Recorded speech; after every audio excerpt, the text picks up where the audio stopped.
Alright. Hello everyone and welcome to another episode of Late Night Tips.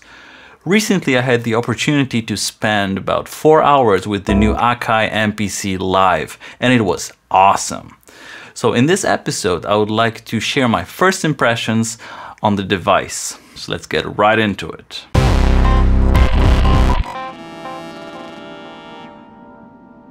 Let me tell you right now, this is not a tutorial. I've only had 4 hours with the device and I barely scratched the surface of what this unit is capable of. I personally found the workflow to be extremely difficult and I couldn't really understand the architecture of what's on top and how the device is constructed. But it's only me because I have no prior experience with MPCs. A friend of mine who's been a proficient MPC user in the past, he just took the device and created a beat right off the bat, really quickly without any problems, and he was immediately proficient with the device. And there are definitely a couple of things that I'm really impressed by when it comes to MPC Live. Most importantly, throughout the 4-hour session, we haven't even used the power supply. It was all on battery, which is just amazing. The second thing is that it works as a USB host. I plugged in my X key and it just worked like a charm without any problems. The next thing is that it's fully polyphonic when it comes to sampling, so you can really create complex polyphonic sample-based instruments, which is awesome. I think that the pads are really good. They respond to velocity really well, they're very musical and really solid. As far as I know, almost every parameter on the device can be automated. You just press that overdub button and you tweak the parameter and it will be automated in a high resolution. The combination of the touchscreen and the Q-Link knobs is actually very intuitive and very quick and a lot of fun to use. And throughout my 4-hour session I've had no problems with the OS. It was really responsive, didn't freeze on me or anything like that, so that's cool.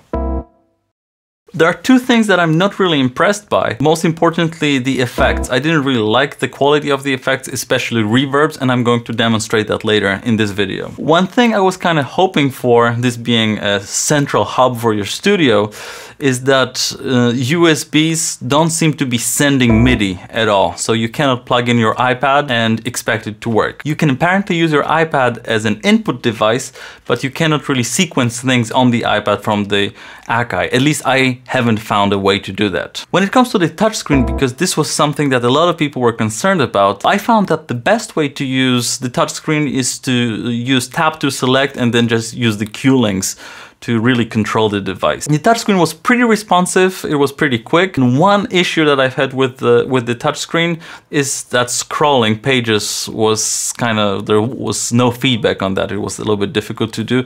But keep in mind that the unit I was working on still had the protective cover on the touchscreen, so this might get better once this is removed. There are also a couple of things that I don't know because I didn't have enough time to explore. So if you know for certain that those things exist, I would really appreciate you leaving a comment. First of all, I couldn't really get my external controller to send CC messages to the AKAI. It was definitely showing up as incoming MIDI signal, but I couldn't map it to anything. But probably I didn't have enough time to figure this out. I couldn't really find MIDI LFO, which is something that the Octatrack is really good at. And really, I don't think that there's a MIDI LFO on the device, but if you know for certain, please let me know. So yeah, so those are the things that I noticed about the MPC Live. Now let me go to the demo part of this video and show you some specific functionalities that I checked on the MPC Live.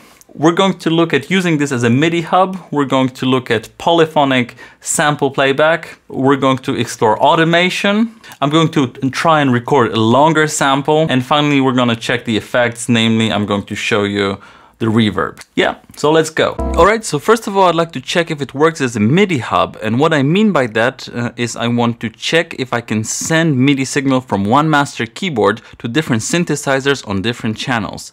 And I'm going to make different tracks for this. So for example, track 2 is going to send MIDI on channel 10 to my Moog. Then track 3, okay, I'm going to make a new track in here and send it on channel 9 to the Volca. And then track 4 is going to be sending to channel 1 to the MS-20.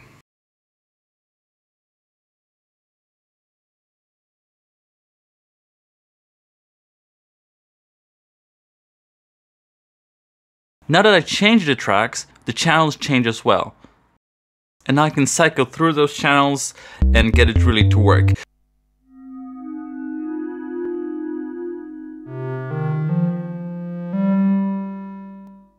And the most amazing thing is that it just works with a USB keyboard. I just love that fact. Okay, so right now let's check if it can play samples polyphonically and if I can build my own instruments using samples. So first of all, I'm going to go to my sampler and make sure that it works.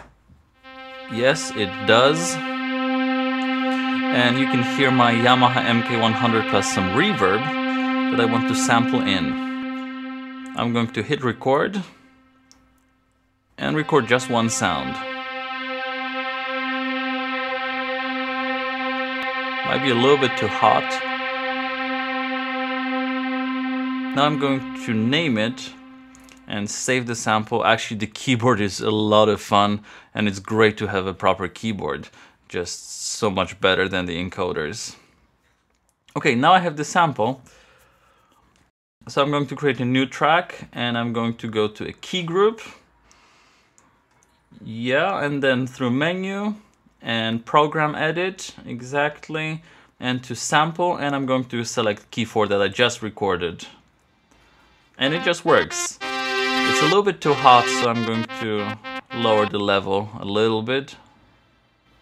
And look at 4 sample slots in here, which means that you can multi-sample and create layers. And now I'm going to go to my sample edit and I'm going to show you that actually we can loop those samples. So if you want to play polyphonically with just one sample without creating key zones, what's going to happen, the higher pitch is going to go through the sample more quickly. So if you want to sustain it for longer, you want to loop it. And you can easily do it in here. You can select your looping points and looping mode. Actually, I really love creating instruments that way because the differences in sample length create this really living and evolving texture in the sound, which is great.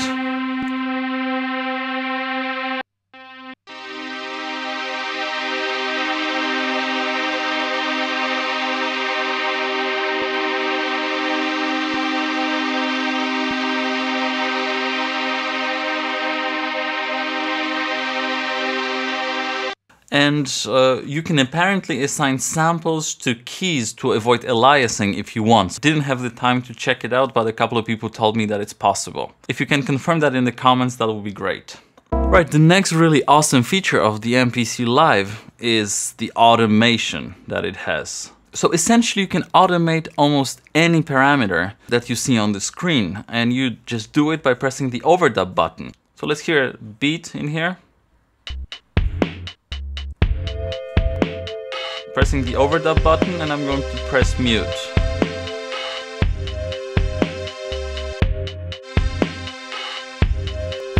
And now, just look at it. It remembered that, and it repeats. And now I'm gonna try the same with panning. See in here? That's beautiful.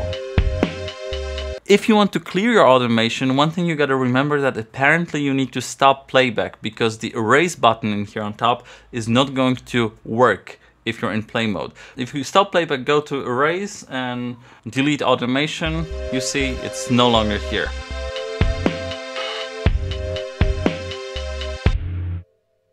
One thing you have to remember though is that you need to be careful with that overdub button, because if you start messing around with the overdub button being pressed, you can actually ruin your sequence. Luckily, there's a really deep undo that you can do, but still be careful of that overdub button. Now what I find really interesting about the MPC Live is recording longer samples. To be able to use it to record tracks live outside of the constraints of a sequence. You go to your input config menu. In here. Make sure to select the correct monitoring mode so that you can hear the playback of what you're playing. And if you want to make this longer, it's a good idea to extend your sequence. And how I do that is I go in here and I can do double length. And what this means is that it copies everything and doubles the length of your sequence. And then you can just go ahead and press record.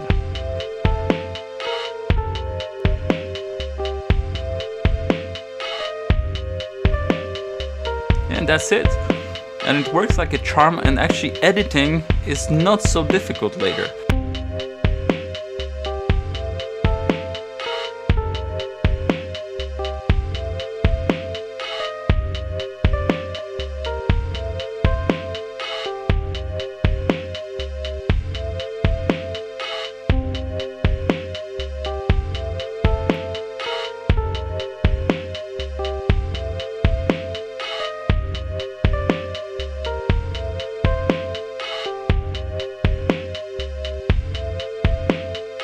And finally, let's talk about that reverb. So when I was recording this material, I was really unhappy with that reverb. But now, and as I listen to what I recorded, I'm not as offended, really.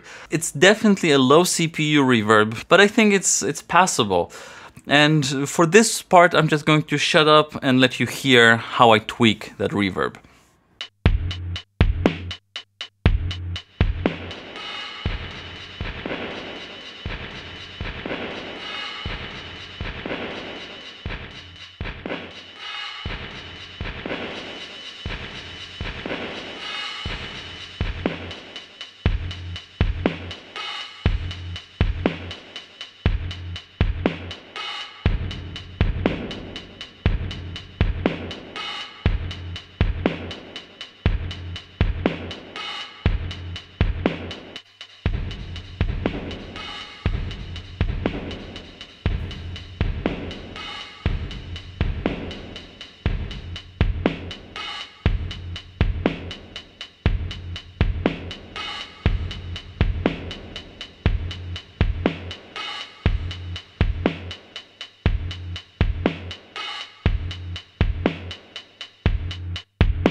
Alright, yeah, so that's it for this short demonstration. If you have any questions, or maybe you have some answers to my questions, please leave them in the comments. So to quickly summarize what I think about the MPC Live, I think it's a really powerful, really cool device, really well designed and pretty well executed, I would say. When it comes to how it fits in with my workflow, I would definitely consider getting it to record longer samples, free-flowing samples, especially tracking live, maybe adding piano, guitar. I would definitely use the MPC Live for complex polyphonic MIDI tracking. So for me, most importantly, it's capable of creating complex sample-based instruments, which is something I used to love doing on Ableton with its advanced sampler. And you can also do it on the MPC Live. And another use that I would really consider when it comes to the MPC Live is using this as a live or travel instrument, because you don't need to carry an extra hub to connect your mini keyboard or your controllers. And you know, those USB keyboards are just cheaper and smaller than DIN ones. So this is really cool. Which means that I can take the MPC Live and a small keyboard, and I don't need to worry about bringing a USB to MIDI hub and power supply for it. In my previous MPC Live video, which I recorded I think in February, long before the MPC Live was really available, I was asking the question whether the MPC Live is the Octatrack killer. I would have to revise that in a sense, because I feel that the Octatrack has never been marketed as a DAW in the box. It was called that by the users because since the disappearance of keyboard workstations, we haven't had anything capable of doing MIDI and sampling like a computer, but Elektron has never really advertised it as a DAW in a box. MPC Live, on the other hand, is a full-blown proper DAW in a box. But when it comes to my decisions, it is not going to replace my Octatrack. I'm definitely keeping the Octatrack. Alright, that's it. Thank you very much for watching. Please leave your questions or suggestions in the comments below. If you're new to this channel, consider subscribing to get more tutorials, more jams, and more opinions. Thank you very much for watching. Have a great night and take care.